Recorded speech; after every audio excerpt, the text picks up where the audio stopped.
As आ chief coach मैंने काम शुरू किया तो फिर पूरे कराची में काम शुरू किया। 20 साल के लिए शायद मैं पहला फुटबॉलर हूँ कराची का जिसको 20 साल के लिए ग्राउंड अलाट करके दिया। पाकिस्तान फुटबॉल को एक फेयर और फ्री इलेक्शन की ज़रूरत है। बिस्मिल्लाहिर्रहमानिर्रहीम। नुक्ता नज़र का मेज़बान रियाद अहमद हाज़िर खिदमत है। आज हम आपकी मुलाकात एक ऐसे कोच से करवा रहे हैं जिसने पाकिस्तान के लिए बेशुमार खिदमत अंजाम दी हैं और ग्रास रूट लेवल से ऐसे गौहरे नायाब पैदा किए जिसने पाकिस्तान का नाम दुनिया भर में रोशन किया। इनकी कोचिंग में तरबियत हासिल करने वाले खिलाड़ियों ने पाकिस्तान के लिए न सिर्फ अपना नाम रोशन किया है, मुल्क का नाम रोशन किया है, बल्कि वो खिलाड़ी हैं जो तकरीबन तमाम महकमाती टीमों में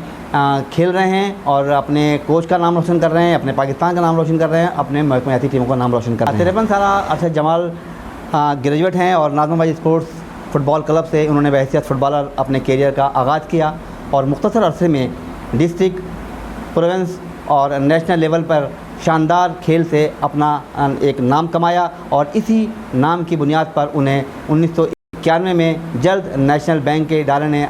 पेशकश की कि वो उनके इदारे से खेलें और 1991 और 1992 में आप नेशनल बैंक के लिए खेलते रहे। जबकि 1998 में नेशनल कोच सिद्दीक शेख की नज़र आप पर पड़ी और आपको उन्होंने हबीब बैंक की टीम का हिस्सा बनाया, जहां आप 1998 से लेकर 2006 तक जो है वो हबीब बैंक का हिस्सा बने। 2011 में आपकी ज़िंदगी का एक बहुत बड़ा साल था जब आपको कराची यूनाइटेड ने बहैसियत हेड कोच अपनी एकेडमी और अपने इदारे का हिस्सा बनाया और आपने वहाँ पर बेशुमार संगे मील उबूर किए। कराची यूनाइटेड के लिए आपने यूथ सतह पर भी बहुत काम किया और इसके अलावा उनकी सीनियर और जूनियर टीम को भी वो कोचिंग देते रहे। आज कराची यूनाइटेड को जो मर्तबा और मुकाम पूरे पाकिस्तान में मिला है, उनका नाम जो हुआ है, उसमें अरशद जमाल साहब का कलीदी किरदार है और उनकी कोशिशें जो उन्होंने उस टीम के साथ की हैं वो यकीनी तौर पर काबिल तहसीन और काबिल तारीफ़ हैं। इसके अलावा 2007 में आपने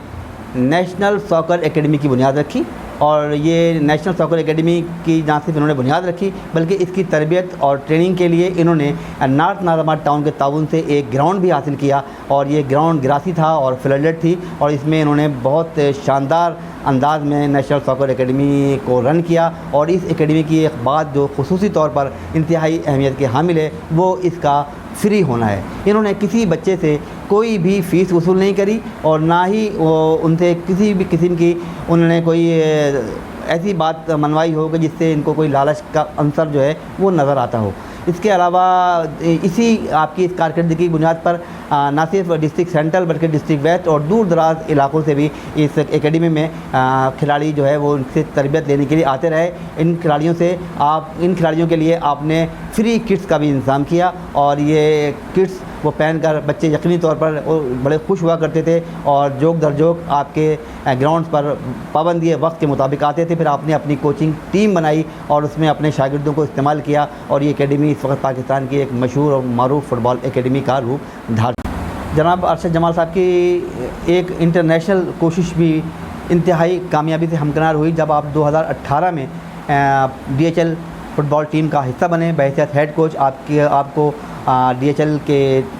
टीम का हेड कोच बनाया गया और आपने अपनी पहली शिरकत में जो सिंगापुर में थी वहाँ पर DHL की टीम ने सेमीफाइनल के लिए क्वालिफाई किया और दूसरे साल यानी 2019 में एक बार फिर आपकी कोचिंग में नौजवान खिलाड़ियों ने इतना शानदार कारकर्दगी का मुजाहरा किया कि DHL और पूरी दुनिया हैरान रह गई कि एक पाकिस्तान की टीम जिसने बैनुल-अक़वामी सतह पर कामयाबी हासिल की। ये 2019 का एशिया कप था जो DHL के नाम से मंसूब था और इसमें सिर्फ जो है DHL के एम्प्लॉइज़ ही हिस्सा ले सकते थे और पाकिस्तान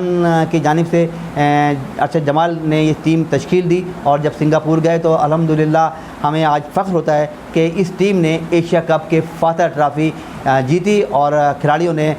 गोल्ड मेडल अपने सीनों पर सजाया। आइए अब हम अरशद जमाल से बात करते हैं उनकी कोचिंग से मुतालिक कि उनकी कोचिंग में जो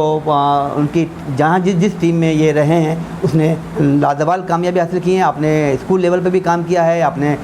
कॉलेज लेवल पे भी काम किया है, आपने यूनिवर्सिटी लेवल पे भी काम किया। तो जहाँ भी आपने कोचिंग की जिम्मेदारी निभाई है उस टीम को चैम्पियन होने का भी एजाज़ हासिल हुआ। तो आइए चलते हैं अरशद जमाल की जानिब और उनसे हम पूछते हैं कि अरशद साहब आपने कोचिंग करियर को ही अपना मुस्तकबिल क्यों बनाया, जबकि आपके पास एक ग्राउंड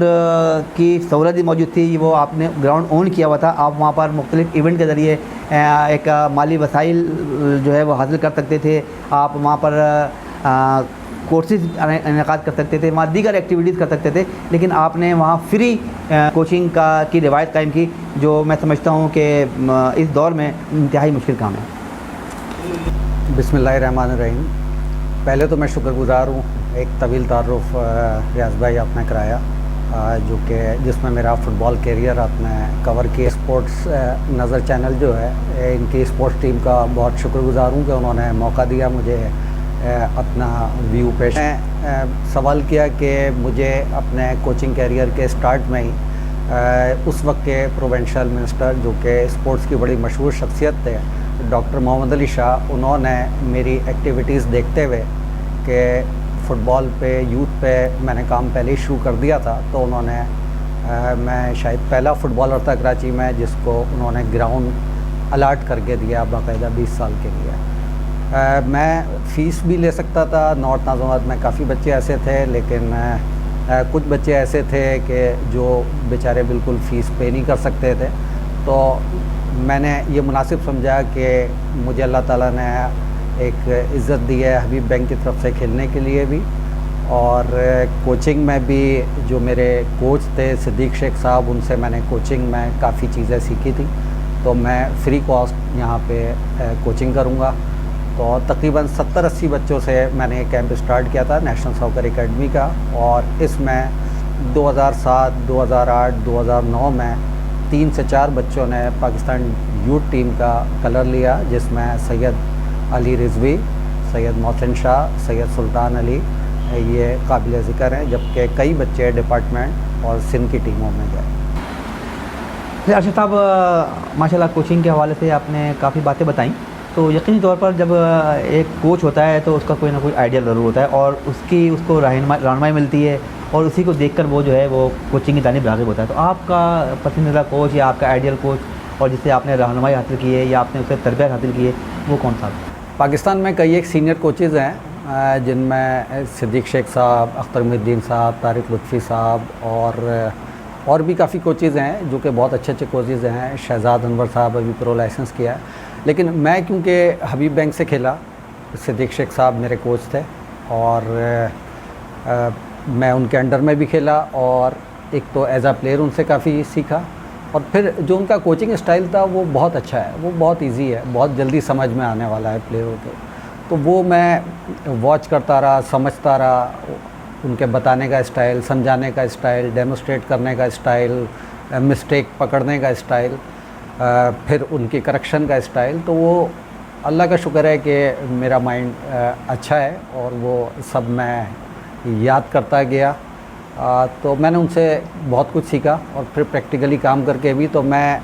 ये कहता हूँ कि और कोचेज़ भी बहुत अच्छे हैं, लेकिन मेरे आइडियल जो हैं सिद्दीक शेख साहब हैं, वो पाकिस्तान के एक बहुत ही बड़े कोच हैं, और इस वक्त वो सिविल एविएशन के भी हेड कोच हैं, पाकिस्तान टीम के भी कोच रहे, और एज आ इंस्ट्रक्टर पाकिस्तान में सबसे ज़्यादा कोचेज़ तैयार करने वाले इंस्ट्रक्टर भी हैं सिद्दीक शेख साहब। कोचिंग करियर को अपनाने का आपने फ़ैसला क्यों किया, जबकि दीगर भी शोबे ऐसे हैं जिसमें आप जा सकते थे, लेकिन आपने जो कोचिंग को ही अपनाया, इसकी कोई वजह थी? आज जो आपने ये फ़ैसला किया था, आप उस पर खुश हैं कि भाई मैंने जो फ़ैसला किया वो? बहुत अच्छा सवाल है रियाज भाई आपका, क्योंकि और भी बहुत से कोचेज़ जो हैं वो भी क्यों कोचिंग उसमें आते हैं, तो मैं भी अपना ये एक्सपीरियंस बताता चलूँ। जब एज आ प्लेयर मैं हबीब बैंक से खेला, तो मैं कह सकता हूँ कि मैं बहुत ज़्यादा सीरियस फ़ुटबॉल नहीं खेला, लेकिन जब कोचिंग में आया तो मैंने वैसे ही कोचिंग शुरू की। उस वक्त मेरा टारगेट ये नहीं था कि मैं एक बहुत ही लंबी कोचिंग करूँगा और टॉप पे जाऊँगा। जब कोचिंग शुरू की तो मैंने